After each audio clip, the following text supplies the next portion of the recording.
नमस्कार दोस्तों, मैं Shankar Lal Saini. Online YouTube channel पर आपका स्वागत है। हम लोग भारत का संविधान पढ़ रहे थे और संविधान के अंतर्गत हम आज चर्चा करेंगे संविधान की प्रस्तावना के ऊपर, या जो ये कहें कि जो संविधान की जो प्रस्तावना है ये अति महत्वपूर्ण टॉपिक है। प्रस्तावना को संविधान की क्या कहा जाता है? आत्मा। इसके अलावा इसे संविधान का सार भी कहा जाता है, संविधान का दर्पण भी कहा जाता है, संविधान का दर्शन भी कहा जाता है और संविधान का हृदय भी कहा जाता है। दोस्तों, प्रस्तावना जो है, ये प्रस्तावना का आखिर हमने प्रावधान लिया कहाँ से है? तो प्रस्तावना का उल्लेख मिलता है यूएसए का जो संविधान है, जो विश्व का सबसे पहला लिखित संविधान माना जाता है। यूएसए के संविधान में प्रस्तावना का उल्लेख है। हमने 1935 का जो एक्ट था उसमें प्रस्तावना थी, उसको अपनाया है। लेकिन जो शुरू के जो 4 शब्द लिए हमने, हम भारत के लोग, हम भारत के लोग, ये हम भारत के लोग जो शुरू के 4 शब्द हैं, ये संयुक्त राज्य अमेरिका के संविधान से ही लिए गए हैं। और ये जो शुरू के जो 4 शब्द हैं ये प्रस्तावना के अंतर्गत दिए हैं। ये संविधान की संप्रभुता के बारे में बताते हैं, सॉवरेंटी जिसको कहा जाता है, अर्थात शक्ति का जो अंतिम स्रोत है वो भारतीय जनता है।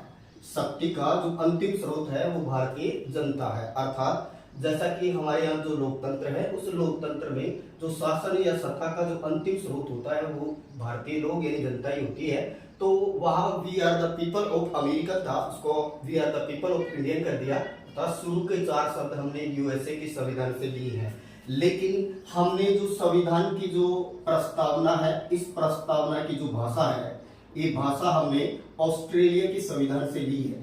तो याद रखिएगा, प्रस्तावना की भाषा ऑस्ट्रेलिया के संविधान से ली गई है। वैसे 1935 का जो एक्ट है उसमें पहली बार प्रस्तावना का उल्लेख मिलता है। हमने शुरू के 4 शब्द यूएसए से लिए हैं और भाषा कहाँ से अपनाई है? ये ऑस्ट्रेलिया से अपनाई है। और याद रखिएगा, प्रस्तावना जो शुरू में जो प्रस्तावना थी ये 85 शब्दों की थी।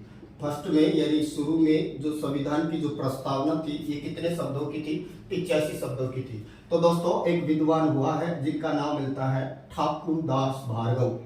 ठाकुर दास भार्गव, ये जो ठाकुर दास भार्गव है, इन्होंने संविधान की जो प्रस्तावना है उसे संविधान की क्या कहा है? आत्मा कहा है। तो याद रखिए, ठाकुर दास भार्गव ने प्रस्तावना को संविधान की क्या माना है? तो आत्मा माना है। जबकि प्रस्तावना को संविधान का सार भी बोलते हैं, क्योंकि जो पूरा संविधान है जिसमें किस चीज का उल्लेख है वो प्रस्तावना में देखने को मिलता है। दर्पण भी यही कहलाता है। इसके अलावा संविधान की जो अंतिम शक्ति है उसका स्रोत तो बेशक जनता है, लेकिन जब न्यायपालिका किसी विवाद पर विवादित होती है तो वो अंतिम निर्णय है वो प्रस्तावना को ही देकर देती है। इसीलिए प्रस्तावना को संविधान का दर्पण कहा जाता है। हमारे संविधान में क्या दिया है, नागरिकों के क्या अधिकार होंगे, क्या कर्तव्य होंगे, इन सब बातों का और उनके जो अधिकार कर्तव्य जो भी सारी चीजों का उल्लेख मिलता है इसमें, इसलिए इसको दर्शन भी कहा जाता है। और आत्मा के तौर पर इसको क्या बोल सकते हैं? हृदय के तौर भी बोल सकते हैं। दोस्तों, जो संविधान की जो तीसरी बैठक हुई थी 13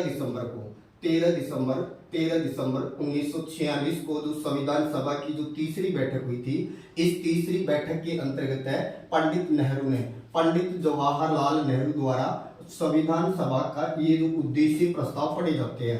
पंडित जवाहरलाल नेहरू ये संविधान सभा के अंतर्गत है, वो तीसरी बैठक में यहाँ उद्देश्य प्रस्ताव पढ़ता है और उद्देश्य प्रस्ताव पढ़ता है और यही उद्देश्य प्रस्ताव आगे चल करके प्रस्तावना बन जाते हैं। इसीलिए प्रस्तावना को संविधान की एक और नाम ले सकते हैं, संविधान की उद्देशिका भी कहा जाता है। ये भी प्रस्तावना को ही कहा जाता है। तो याद रखिएगा कि 13 दिसंबर 1946 को जो तीसरी बैठक में पंडित जवाहरलाल नेहरू ने जो उद्देश्य प्रस्ताव रखे थे, इन उद्देश्य प्रस्तावों को 22 जनवरी 1947 को अपना लिया गया और इसे ही संविधान की क्या बना दी? प्रस्तावना। दोस्तों, हमारी जो प्रस्तावना है इस प्रस्तावना के अंतर्गत है एक वाद आया, और ये जो वाद आया ये आया 1960 में।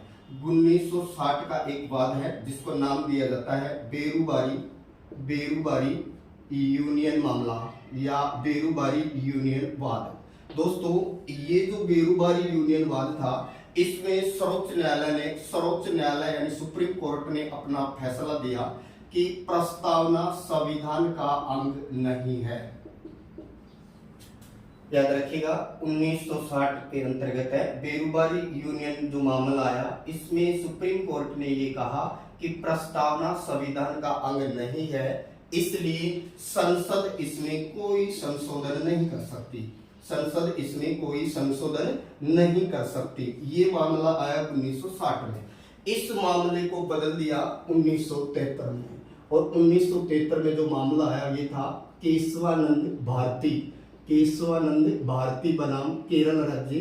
केशवानंद भारती बनाम केरल राज्य, ये जो मामला आया, इस मामले में या वाद में सर्वोच्च न्यायालय ने अपने पूर्व के दिए गए बेरूबारी यूनियन मामले वाद को बदल दिया और अब ये कहा कि प्रस्तावना संविधान का अंग है। यानी इसमें क्या कहा कि प्रस्तावना संविधान का अंग है, और संसद चाहे तो प्रस्तावना में संशोधन कर सकती है। लेकिन यहाँ एक बात और जोड़ दी गई, संसद इसके मूल ढांचे में कोई परिवर्तन नहीं कर सकती। अर्थात नया कुछ जोड़ा जा सकता है, लेकिन जो पूर्व का इसका जो स्ट्रक्चर है, जिसे मूल ढांचे का सिद्धांत कहा जाता है, ये प्रस्तुत किया गया कि संसद इसमें संशोधन तो कर सकती है प्रस्तावना में, लेकिन मूल ढांचे को नहीं बदल सकती। इसी को आधार मानकर प्रस्तावना में अभी तक एक बार संशोधन किया गया है। और याद रखिएगा प्रस्तावना में एक बार संशोधन किया गया, 42वां संविधान संशोधन 1976।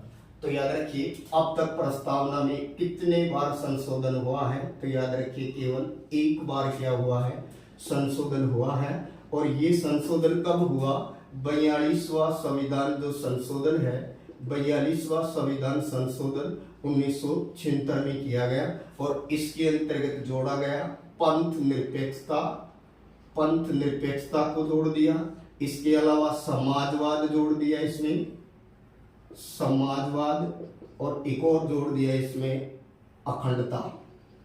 तो याद रखिए ये पंथ निरपेक्षता, समाजवाद और अखंडता, ये संविधान में 42वें संविधान संशोधन, जिसे लघु संविधान के तौर पर जाना जाता है, या इसी संशोधन को मिनी कॉन्स्टिट्यूशन भी कहा जाता है, क्योंकि ये बहुत ज्यादा अनुच्छेदों में परिवर्तन के लिए जाना जाता है। इसलिए याद रखिए एक बार अब तक प्रस्तावना को संशोधन किया गया है, 42वां संविधान संशोधन 1976 के तहत, और प्रस्तावना में पंथ निरपेक्षता जोड़ दिया, समाजवाद जोड़ दिया और अखंडता। दोस्तों हमारा समाजवाद जो विचारधारा है समाजवादी, उससे थोड़ा हटके है। समाजवादी विचारधारा में उत्पादन के जो उत्पादन के जो साधन होते हैं उन पर समाज का अधिकार बताता है, जबकि हमारे समाजवादी के अंतर्गत है उत्पादन के अंतर्गत है जो राज्य का अधिकार होगा। तो यही थोड़ा अंतर है। और पंडित जवाहरलाल नेहरू समाजवाद का प्रबल दावेदार था। पंथ निरपेक्षता, राज्य का अपना कोई धर्म नहीं होगा, धर्म के आधार पर राज्य किसी के साथ में कोई भेदभाव नहीं करेगा। अखंडता, हमारे जो ये कहे कि जो यूनियन है, यूनियन ऑफ स्टेट जो है, आर्टिकल 1 पे लिखा है India that is Bharat will be union of state. तो जो यूनियन ऑफ स्टेट अर्थात राज्यों का जो संघ है उससे कोई अलग नहीं हो सकता, इसलिए क्या जोड़ा गया है, अखंडता। ये जो क्षेत्रीय जो ताकतें हैं, क्षेत्रतावाद है, या ये कहे कि जो अलगाववाद है, उसको रोकने के लिए ही अखंडता को जोड़ा गया है। तो याद रखिएगा केशवानंद भारती बनाम केरल वाद जो आया था, इसमें सर्वोच्च न्यायालय ने अपने पूर्व के निर्णय को बदलते हुए ये निर्णय दिया था कि प्रस्तावना संविधान का अंग है और संसद चाहे तो इसमें परिवर्तन कर सकती है, लेकिन संसद मूल ढांचे में कोई परिवर्तन नहीं कर सकती। इसे ही मूल ढांचे का सिद्धांत के नाम से जाना जाता है। दोस्तों प्रस्तावना जो है, इस प्रस्तावना के जो शुरू के 4 शब्द है, हम भारत के लोग, ये जो है वो यूएसए से लिए है, और प्रस्तावना की जो भाषा है हमने ऑस्ट्रेलिया से अपनाई है। प्रस्तावना के शुरू के 4 शब्द भी we are the people of Indian, ये यानी वहां अमेरिकन और हमने इंडियन कर दिया, तो अमेरिका से लिया है। प्रस्तावना संविधान की आत्मा है, हृदय है, सार है, दर्शन है। और बात करें कि इसको संविधान का परिचय पत्र भी कहा जाता है, संविधान का परिचय पत्र भी कहा जाता है, याद रखिएगा परिचय पत्र। और ये जो कहने वाला था ए एन पालकी वाला, ये विद्वान है, इनके द्वारा संविधान की जो प्रस्तावना है इसे संविधान का परिचय पत्र भी कहा गया है। जबकि ठाकुर दास भार्गव ने संविधान की आत्मा कहा है और ये पालकी वाला क्या बोल रहा है, परिचय पत्र। तो ध्यान रखिएगा। तो फिर बात करें कि जो प्रस्तावना है आखिर 85 शब्दों की थी, फिर इसे एक बार संशोधित कर दिया है। तो उस प्रस्तावना में है क्या, तो प्रस्तावना में लिखा हुआ है हम भारत के लोग। सबसे पहले क्या है, हम भारत के लोग। तो याद रखिए हम भारत के लोग, ये शक्ति का स्रोत बता रहा है, संप्रभुता को शो कर रहा है कि भारतीय जो संविधान है वो अपनी सारी शक्ति है वो भारतीय लोगों को ही देता है। भारतीय लोग संविधान को देते हैं, संविधान राष्ट्रपति को दे रहा है, राष्ट्रपति उनका उपयोग है वो ये कहे कि जो मुख्यमंत्री और जो उसकी जो मंत्री परिषद होती है उसके सहयोग से करता है। तो हम भारत के लोग भारत को एक संपूर्ण प्रभुत्व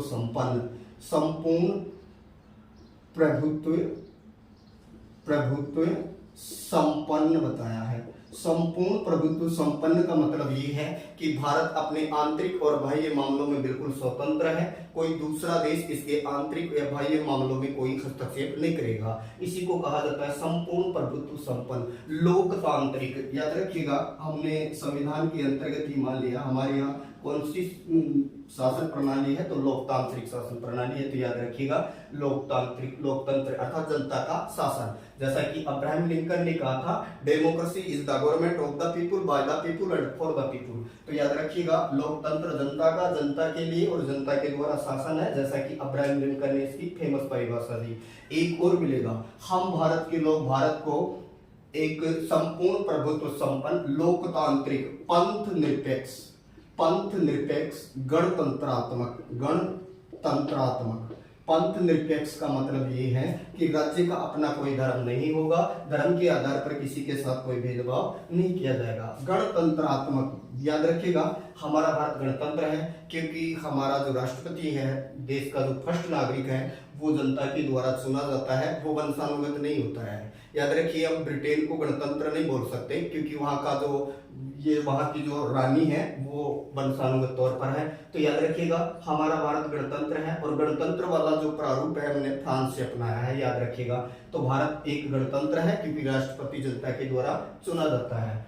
लोकतांत्रिक पंथ निरपेक्ष गणतंत्रात्मक देश मानते हुए यहाँ के समस्त नागरिकों को सामाजिक, आर्थिक, राजनीतिक न्याय, विचार, अभिव्यक्ति, विश्वास, धर्म, उपासना की स्वतंत्रता, उन सब में भी व्यक्ति की गरिमा, राष्ट्र की एकता को ध्यान में रखते हुए आज दिनांक 26 नवंबर 1949 मिति मार्गशीर्ष शुक्ल सप्तमी और विक्रम संवत 2006, याद रखिए विक्रम संवत कितना है, 2006 है, संविधान को अंगीकृत किया गया और कुछ प्रावधान इसी दिन लागू भी हो गए। और याद रखिए इसीलिए हम संविधान यानी जो संविधान दिवस मनाते हैं 26 नवंबर को, इसीलिए मनाते हैं क्योंकि बनकर तैयार हो गया था, कुछ लागू भी हो गया था। लेकिन जो लाहौर अधिवेशन था उसको यादगार बनाने के लिए, अर्थात पहला जो स्वतंत्रता दिवस मनाया गया था पंडित नेहरू की प्रेजेंटेशन में, ये मनाया गया था 26 जनवरी 1930 को। और इसको यादगार बनाने के लिए है ये पूरा संविधान को लागू किया गया 26 जनवरी 1950 को। तो याद रखिए 26 जनवरी 1950 को पूरा संविधान लागू हुआ था, जबकि बनकर तैयार ये हो गया था 26 नवंबर 1949 को, जिसमें कितना समय लगा था, 2 वर्ष 11 महीना 18 दिन यानी 1084 दिन और लगभग 64 लाख का खर्चा आया, यानी एक बोल सकते हैं 63,96,729 रुपए का खर्चा आया था। और संविधान का जनक आपको पता है किसको कहा, भीमराव अंबेडकर को जनक मानते हैं, अंबेडकर को ही इसका जनक मानते हैं और ये प्रारूप समिति के अध्यक्ष भी थे, ये भी याद रखना। प्रारूप समिति में अंबेडकर जी सहित कुल कितने सदस्य थे, तो 7 सदस्य थे, याद रखिएगा। तो ये कहे कि जो संविधान की जो प्रस्तावना है ये बहुत ही महत्वपूर्ण है। अगर हम ये कहें कि ये दर्शन है, दर्पण है, सार है, पूंजी है, एक कुंजी और बोल सकते हैं। जैसे किसी चीज को ताले को खोलने के लिए कुंजी चाबी की जरूरत है, उसी तरह संविधान को समझने के लिए अगर प्रस्तावना को देखा जाए तो सब कुछ समझ में आ सकता है। तो संविधान की कुंजी भी बोल सकते हैं। पालकी वाला ने क्या बोला, परिचय पत्र बोला। ठाकुरदास भार्गव ने क्या बोला, आत्मा बोला। इसके अलावा दर्शन भी है, हृदय भी है, सार भी है। इसी को बोला जाता है प्रस्तावना। उद्देश्य का भी इसी को का है। कहाँ से ली भाषा, ऑस्ट्रेलिया से ली। शुरू के 4 शब्द यूएसए से ली। प्रस्तावना 1935 के एक्ट में भी मिलता है, याद रखिए, जो संविधान का सबसे बड़ा स्रोत माना जाता है। वैसे 60 देशों के बताते हैं कि संविधान को बनाया है, पढ़ा है, फिर बनाया है। इसीलिए इसको भानुमति का पिटारा, उदार का थैला, वकीलों का स्वर्ग जैसे नाम भी दिए जाते हैं। तो जो ये कहे कि दोस्तों जो संविधान हमारा जो है ये बोल सकते हैं दुनिया का सबसे बड़ा लिखित व निर्मित संविधान है। दोस्तों चैनल को लाइक करें, सब्सक्राइब करें। हम लोग कल पढ़ेंगे संविधान की अनुसूचियां। Thank you.